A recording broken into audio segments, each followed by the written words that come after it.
Pemirsa Intens Investigasi.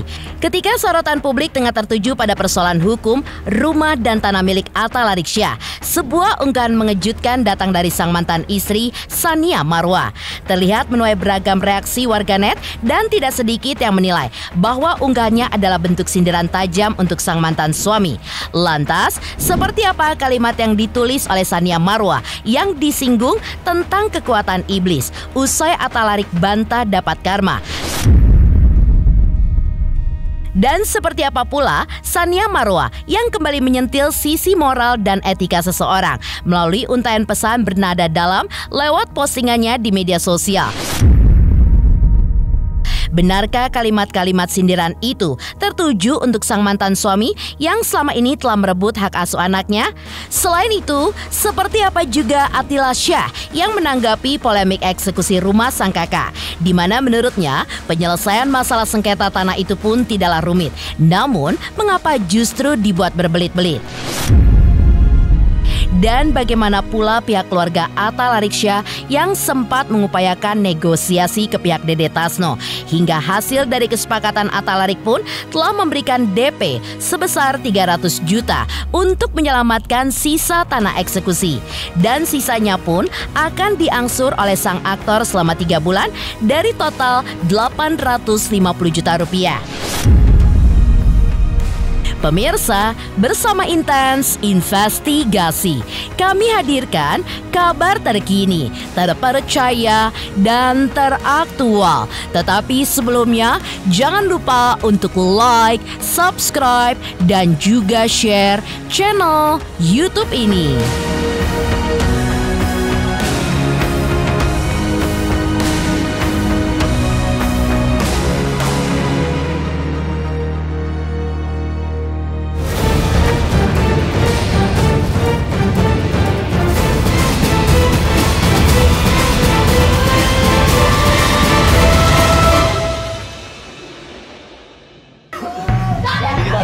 Ketika sorotan publik tengah tertuju pada persoalan hukum rumah dan tanah milik Atta Lariksya, sebuah unggahan mengejutkan datang dari sang mantan istri Tsania Marwa.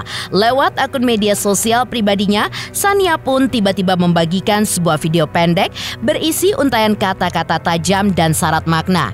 Dalam unggahan itu, ia pun menuliskan sebuah kalimat yang sontak mencuri perhatian warganet. Iblis lebih alim daripada manusia. Kalimat tersebut muncul hanya berselang tak lama setelah rumah Atta Larik dikabarkan nyaris dieksekusi oleh Pengadilan Negeri Cibinong. Dan namanya kembali ramai dibicarakan netizen yang menyebut-nyebut soal karma dari masa lalu. Namun tak hanya itu, Tsania juga melengkapi unggahan tersebut dengan pesan panjang bernada reflektif dan juga mendalam. Jika kamu belajar agama, belajar pula tentang kemanusiaan, supaya kamu tidak hanya pandai ibadah, tetapi juga pandai menghargai orang lain. Kalau diukur soal alim, iblis lebih alim dari manusia. Ya, dari beberapa unggahan Tsania Marwa, mantan istri Atta Larik, memang kembali membuat publik pun berspekulasi lewat unggahan penuh makna di media sosialnya. Setelah sebelumnya menulis kalimat yang menghebohkan jagat maya. Iblis lebih alim daripada manusia. Kini, Tsania pun kembali menyentil sisi moral dan etika seseorang melalui untaian pesan yang bernada dalam. Ilmu yang diikuti akhlak membentuk kepribadian yang sopan. Ilmu tanpa akhlak membentuk kepribadian yang merasa paling terdepan. Sontak saja, unggahan Tsania pun menuai beragam reaksi dari warganet. Ada yang menganggapnya sindiran halus namun tajam, ada pula yang menilainya sebagai bentuk refleksi pribadi terhadap pengalaman hidupnya. Meski Tsania tidak menyebut nama secara langsung, publik pun sudah terlanjur mengaitkannya dengan situasi yang sedang dihadapi Atta Larik, apalagi dengan sejarah panjang hubungan mereka yang sempat memanas dan menjadi konsumsi media. Sebelumnya, ketika Atalarik tengah terjerat masalah terkait rumahnya hampir dieksekusi oleh Pengadilan Negeri Cibinong karena tanah tersebut sedang terbentur masalah sengketa.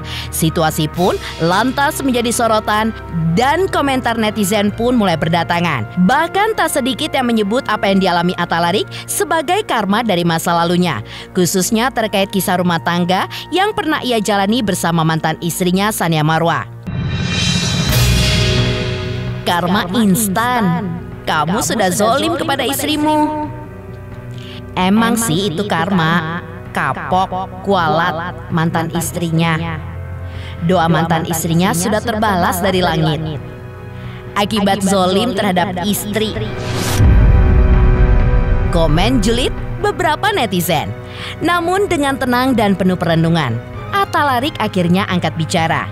Ia pun tidak menampik bahwa ujian hidup yang tengah ia hadapi bisa menjadi teguran dari Yang Maha Kuasa.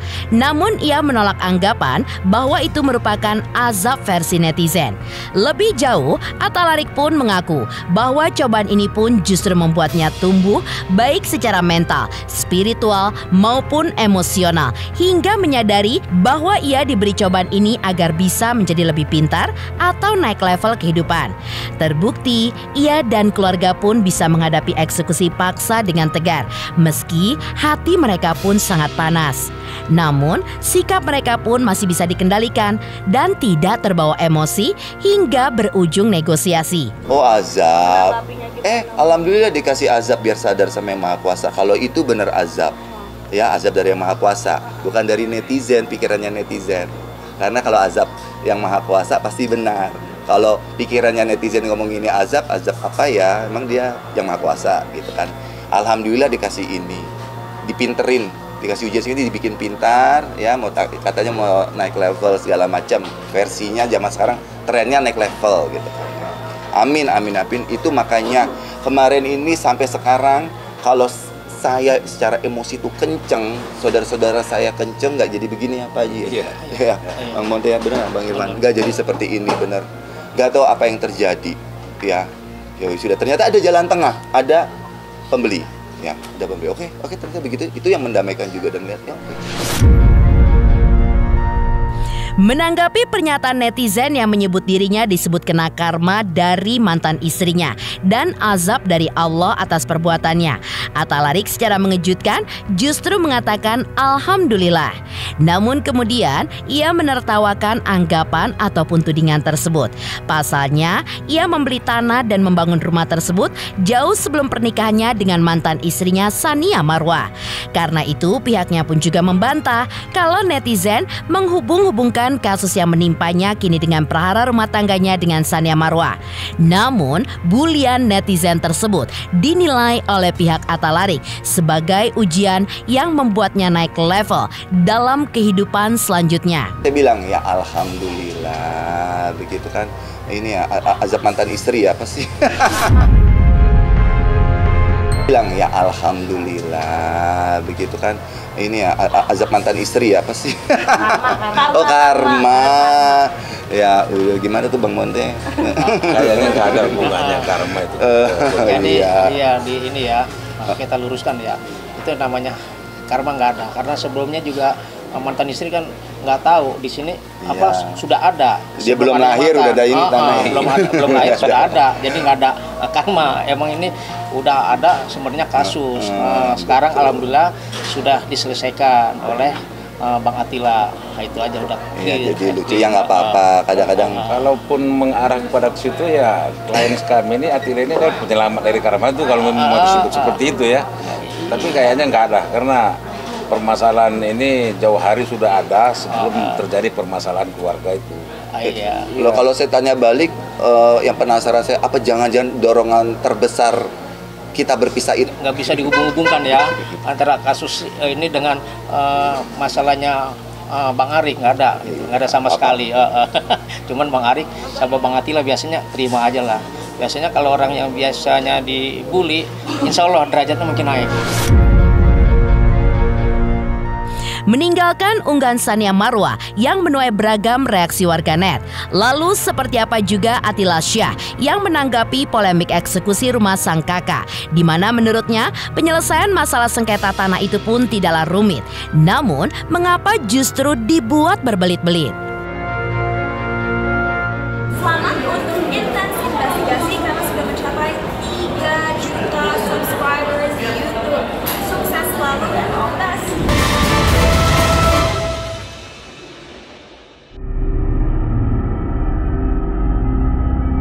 Sebuah babak pilu kini tengah menghampiri kehidupan Atta Lariksya. Rumah yang selama ini menjadi simbol perjuangan dari perjalanan panjang karirnya kini dieksekusi oleh Pengadilan Negeri Cibinong. Rumah yang berdiri di daerah Cibinong tersebut ternyata dibangun di atas tanah yang kini disengketakan. Sementara itu, sang adik Atila Syah beberapa hari lalu tampak membantu membayarkan sebagian biaya pembebasan lahan sengketa kediaman Atta Larik. Dan ia pun tidak bisa menyembunyikan keterkejutannya. Ia pun mempertanyakan mengapa baru sekarang masalah ini pun muncul setelah bertahun-tahun rumah itu berdiri. Pasalnya di tahun 2000-an silam saat Atta Larik membeli tanah tersebut, kondisinya pun masih berupa hutan tanpa bangunan dan seolah tidak terjamah. Kini setelah diubah menjadi hunian yang indah, mengapa justru hak kepemilikannya dipersoalkan? Hingga muncul sosok Dede Tasno yang menggugat tanah Atta Lariksya. Ya, ini saya sih ngeliatnya bukan dari sisi hukum ya, maksudnya dari masyarakat awam. Yang saya tahu di sini tuh dulu, dan kebetulan kalau saya pribadi waktu tanah ini dibeli sama Arik, tuh saya nih ini masih hutan nih ibaratnya ya.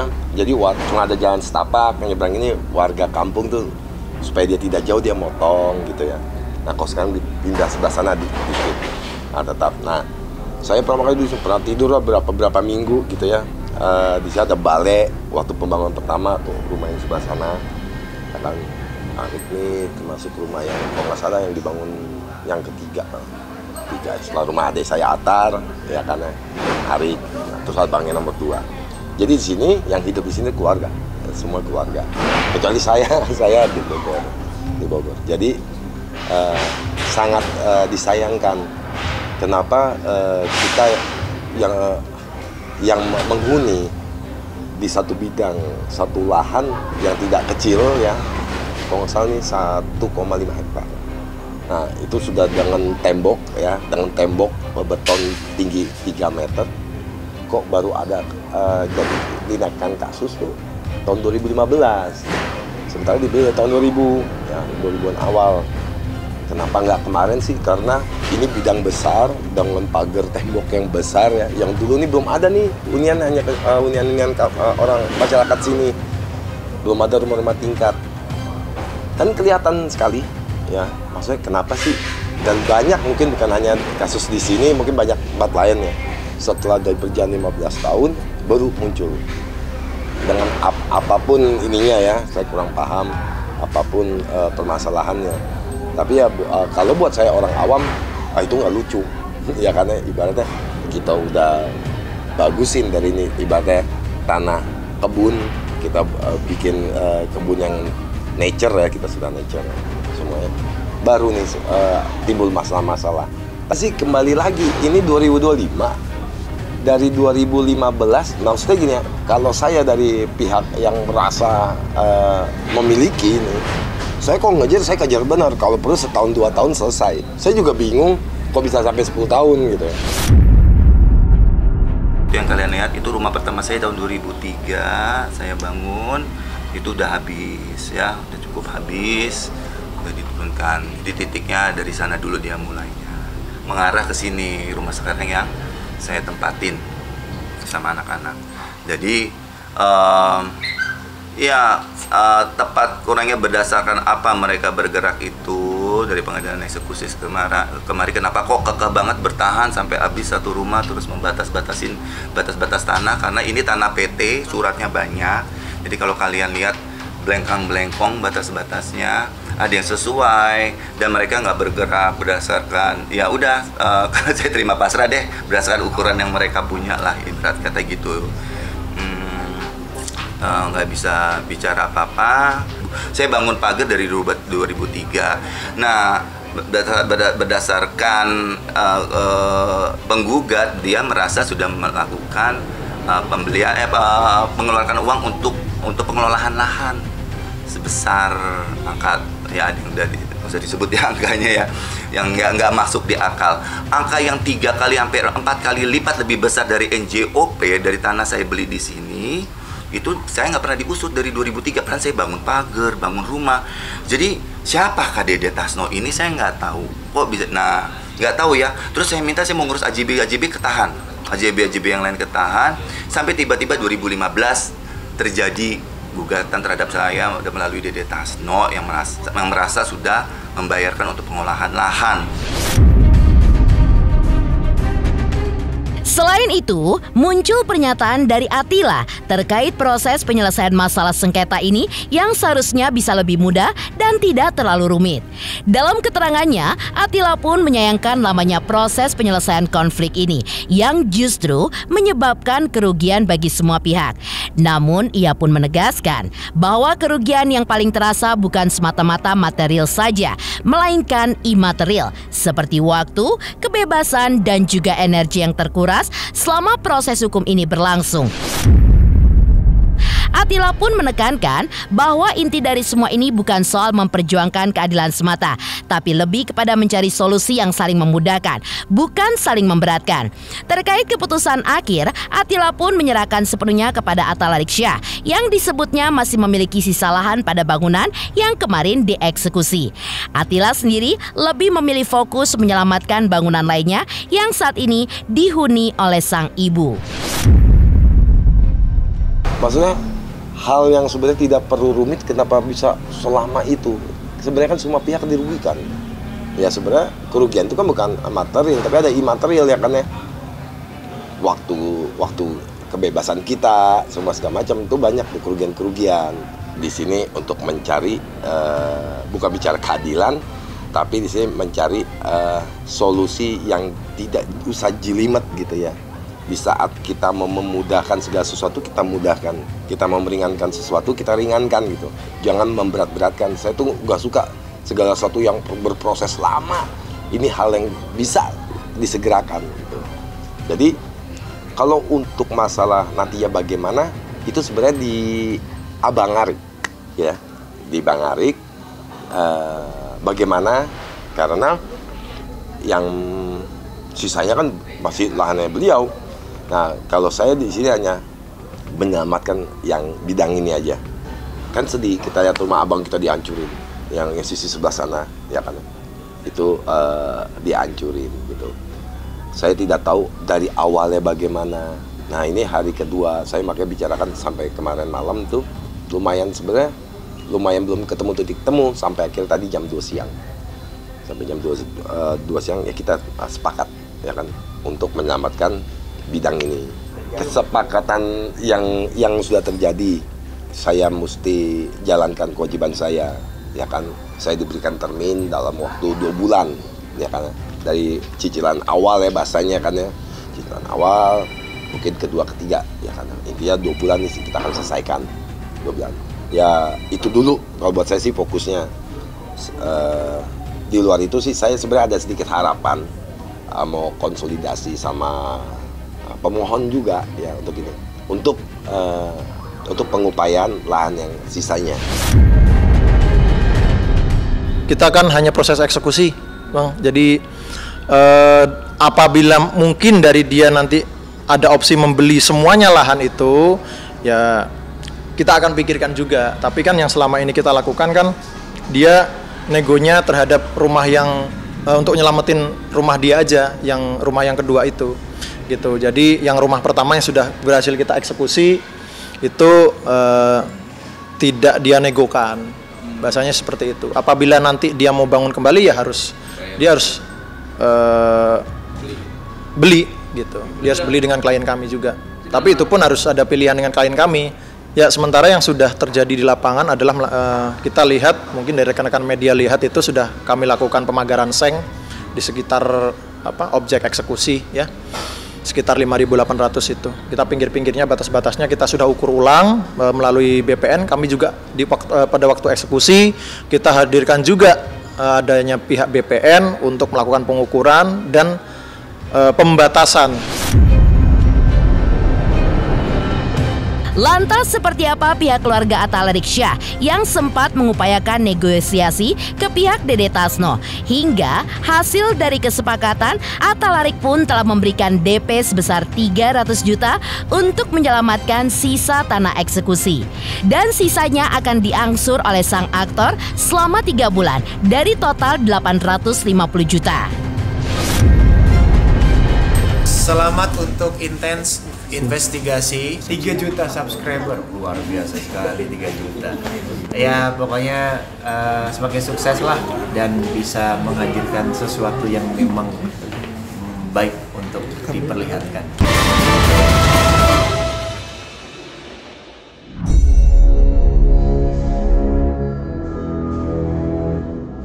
Konflik hukum antara Dede Tasno dan Atta Lariksya terkait tanah seluas 550 meter persegi kini memasuki fase negosiasi yang cukup pelik. Menurut kuasa hukum Dede Tasno, awal mula negosiasi pun sempat ditawarkan dalam bentuk mobil beserta BPKB-nya yang menurut penilaian bisa dijual hingga 200 juta rupiah. Namun, tawaran tersebut tidak diterima oleh pihak Dede Tasno. Sebagai gantinya, pihak Dede pun meminta pembayaran dalam bentuk uang tunai. Namun, dari pihak Atta Lariksya, kesanggupan yang bisa diberikan hanya sebesar 300 juta rupiah di awal dan sisanya pun akan dicicil atau ditermin selama 3 bulan ke depan. Angka total yang dipermasalahkan sebesar 850 juta rupiah yang disebut kuasa hukum Dede sebagai nilai dari bangunan milik Atta Larik yang berdiri di atas sengketa tersebut. Nilai itu pun dihitung dari harga tanah sebesar 1,5 juta per meter persegi dikalikan luas tanah 550 meter persegi tempat bangunan tersebut berdiri. Lebih jauh, kuasa hukum Dede juga menegaskan bahwa tanah tersebut dinyatakan tidak sah untuk dimiliki Atta Lariksya berdasarkan putusan pengadilan. Dan karena bangunan milik Atta Larik berdiri di atas tanah milik Dede, maka proses negosiasi menjadi hal yang tidak bisa dihindari. Negosiasinya tadi dia kan sempat nawarin pakai BPKB mobil ya, seperti yang saya sampaikan gitu. Yang dia bilang mobil tersebut bisa laku sampai 200 juta. Saya nggak terima itu, jadi kita minta uang aja gitu loh. Tapi kesanggupan dari pihak Atta Larik, dia bisa kasih hari ini. Tadi kan saya sempat bilang jam 11 ya kita menunggu ya transferan. Terus akhirnya barusan sudah, tapi baru 200 juta. Jadi kesanggupan dia bayar 300 juta dulu, habis itu dia termin selama beberapa bulan? 3 bulan.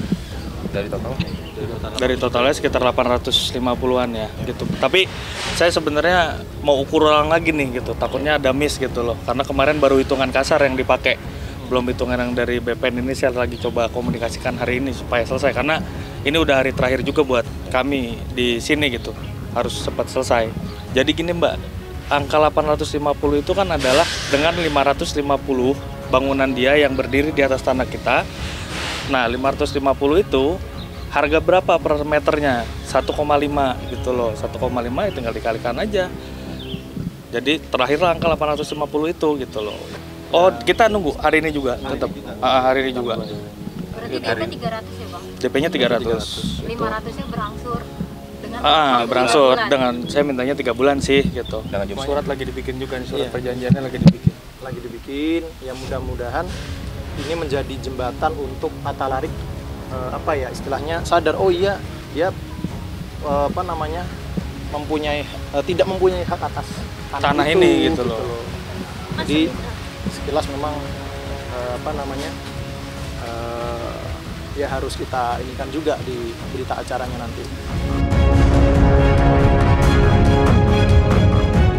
Demikian pemirsa, kabar terkini, terpercaya, dan teraktual yang kami hadirkan hari ini. Saksikan terus Intens Investigasi setiap hari Senin sampai dengan Jumat, tayang 5 kali sehari dan Sabtu tayang 3 kali sehari, yaitu pada pukul 11 siang, 12 siang, 3 sore, 5 sore, dan 6 sore. Tentunya hanya di YouTube channel Dan pastikan jangan lupa untuk like, subscribe, share, dan komen channel Intens Investigasi.